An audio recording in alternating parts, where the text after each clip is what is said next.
Now, as far as what's happening with the Heisman argument, here's where I feel like everybody has just kind of lost the plot. Like, you'll hear two things a lot when people are talking about the Heisman. Like, one, the anti-Travis Hunter people / just the Ashton Jeanty truthers will tell you, and I already saw it in the chat. You know what? Who said that in the chat earlier?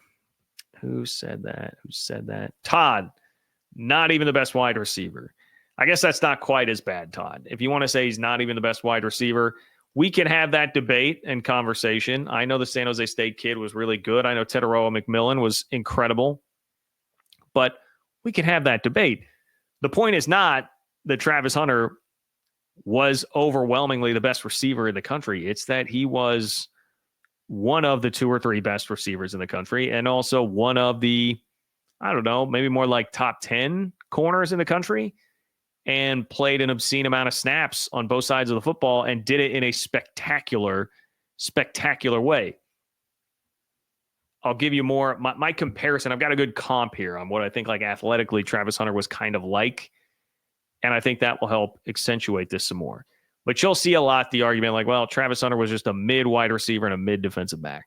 Like, neither of those is true. We don't need to be attacking these guys like they are some farcical Heisman winner or potential Heisman winner, because neither Ashton Jeanty or Travis Hunter, neither of those guys are farcical when it comes to this.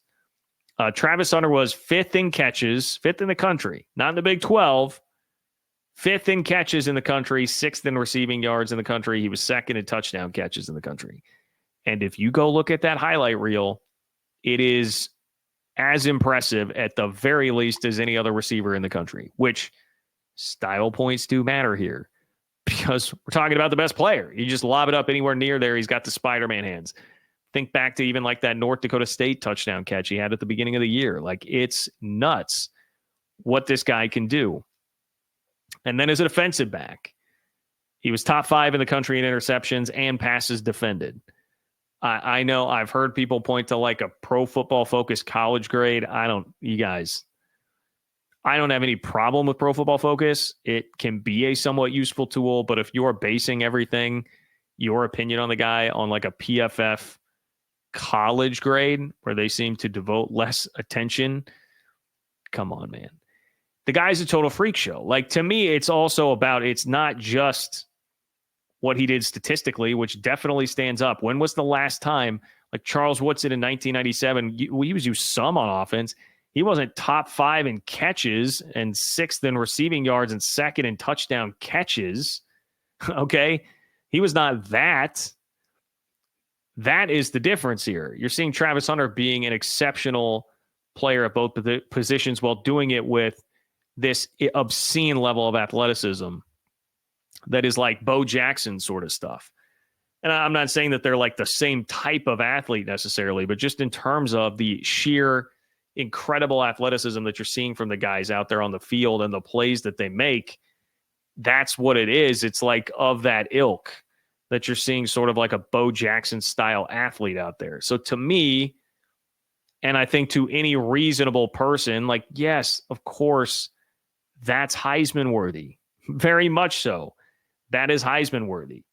Now, on the other side, a lot of times you will see like, well, Ashton Jeanty was only good because he played a Mountain West schedule, and this really isn't all that impressive. Okay, Ashton Jeanty put up 192 yards and 3 touchdowns on Oregon. Like, he's legit. And this was a historic season. I mean, it's one of the 5, at worst, like 5 best running back seasons of all time. So we don't need to tear down Ashton Jeanty either.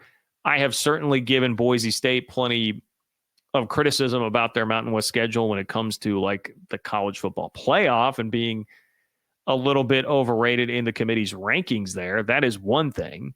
But it's another to say that, well, Ashton Jeanty is not a worthy Heisman winner because he played mostly a Mountain West schedule. Okay, when you put up a top 5 running back season of all time against a group of 5 schedule, you can be a Heisman winner. That's pretty damn good. And then especially when it's almost bookended. I guess it wasn't the first game of the year, but when you have the justification of like, hey, look what I did to Oregon, almost 200 yards and 3 touchdowns, that certainly is going to do a lot of validating. So we can say that a lot of years, Ashton Jeanty would win the Heisman. He had a good enough season to do it. He's a good enough player to do it. Same with Travis Hunter, both of those guys. And of course, you got a really tight vote because they're both in that caliber. It's really very similar to, and this is something I definitely have been guilty of, but it's very similar to how we all got baited into like Big 12 fans and Boise. Boise to my friends out there. Boise / just like Group of 5 fans attacking each other over the resume of Boise for the playoff. That's not really what should be happening. That's kind of what the powers that be want. Big Ten, SEC. Hey, if we can just let all of them fight over the crumbs and destroy each other and not actually come at us, that's the best thing for us.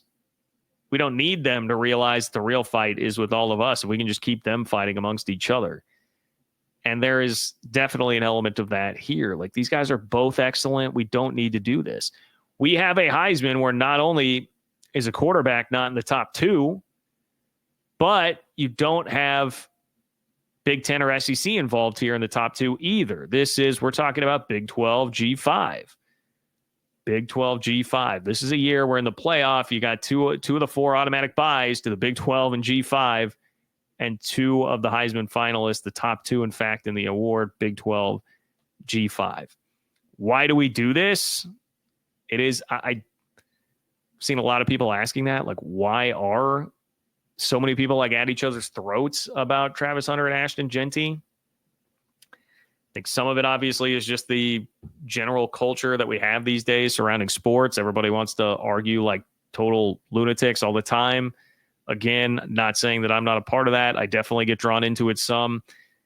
Twitter has made it worse, leaning more and more into that, and everybody just being crazy, going after each other. But I think there's a lot of anti-Coach Prime angst still out there, and people see Travis Hunter as an extension of him, even though, I think as arrogant as people believe Coach Prime to be, at least as a player, I don't think he is nearly as much as a coach now.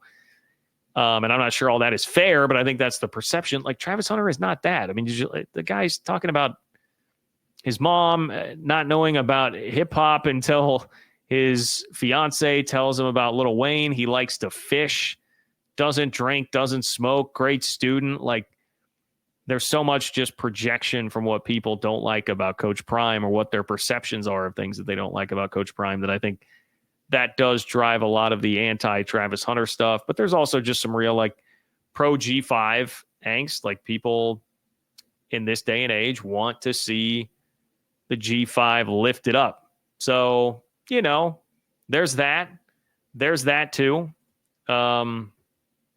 Anyway, it is what it is. You're just going to deal with some of it. And that's the fact of the matter. I wish that it weren't happening. I think both guys are great. I'm happy, obviously, for the Big 12's sake that Travis Hunter won. I would have voted Travis Hunter because, again, basically, he had the requisite stats on both sides to back that up in terms of being something that is truly unique in college football. But what puts it over the top for me is just he does it, again, with that, like, Bo Jackson flair. Like, he's that level of insane athlete with a crazy, insane highlight reel. So that, to me, would make the difference there. I do not have a Heisman vote, so you can't blame me. I had no actual, real, legitimate impact on it.